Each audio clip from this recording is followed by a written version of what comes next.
கிச்சன்ல 1/2 மணி நேரம் நின்னாவே எனக்கு முட்டி வலி வந்துருது. உட்காந்து எழுந்துக்கும் போதும் எனக்கு முட்டி வலி இருக்கு. கீழே உட்காரவே முடியல. ஒரு கடைக்கு நடந்து போனோம்னாவே முட்டி வலிக்குது. இப்பெல்லாம் ஒரு சைடு தாங்கி நடக்கிற போல இருக்கு அப்படின்னா அதுக்கு பல ரீசன் இருக்கு. ஃபர்ஸ்ட் ரீசன், உங்க முட்டியில தேய்மானம் ஸ்டார்ட் ஆயிருக்கு.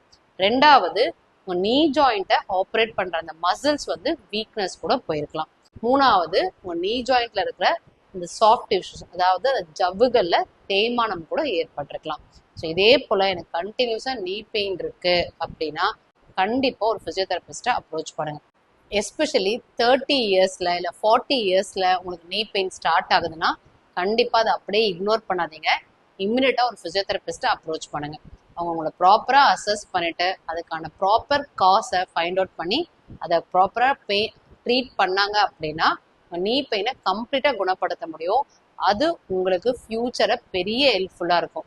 நீ பெயினை கண்டிப்பா இக்னோர் பண்ணாதீங்க. நீங்க நீ பெயினை இக்னோர் பண்ணீங்கன்னா கம்ப்ளீட்டா உங்க ஸ்கெலிட்டல் சிஸ்டமே பாதிக்கப்படும். அதால நிறைய நோய்கள் வரதுக்கான வாய்ப்புகள் இருக்கு. ஸோ அந்த நீ ஜாயிண்ட்டை ஸ்ட்ரென்தன் பண்றதுக்கு சில எக்ஸசைஸ் சொல்றோம், ஃபாலோ பண்ணிக்க. ஃபர்ஸ்ட் எக்ஸசைஸ், நேரா நின்றுட்டு முட்டியை டைட் பண்ணிட்டு காலை லிஃப்ட் பண்ணுங்க, அப் அண்ட் டவுன் பண்ணுங்க.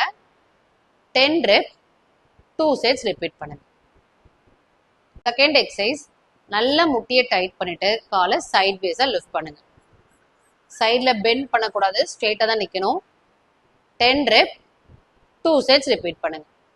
தேர்ட் எக்ஸசைஸ், முட்டியை நல்லா டைட் பண்ணிட்டு ஒரு காலை பேக்வர்டா பெண்ட் பண்ணி எக்ஸ்டெண்ட் பண்ணுங்க. 10 ரெப் 2 செட்ஸ் ரிப்பீட் பண்ணுங்க.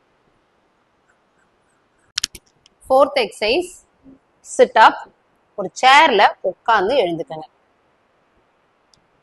10 ரெப் 2 செட்ஸ் ரிப்பீட் பண்ணுங்க.